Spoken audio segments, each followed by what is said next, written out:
ধন্যবাদ মারিসা হাসানকে তার অসংখ্য একটি সঙ্গীত পরিবেশন করার জন্য।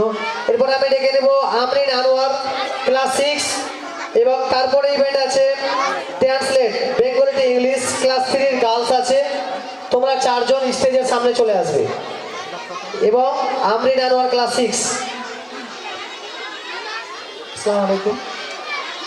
সকলের উদ্দেশ্যে বলছি, আপনারা খুব সুন্দরভাবে পরিবেশন করে আছেন, খুব ভালো লাগছে, আনন্দ উপভোগ করুন, আরও ভালো লাগবে। শুধু ছোট্ট একটা রিকোয়েস্ট, যেহেতু আমাদের চেয়ারের সংখ্যা খুব কম, মানে জায়গাটা অল্প, একটা বাচ্চা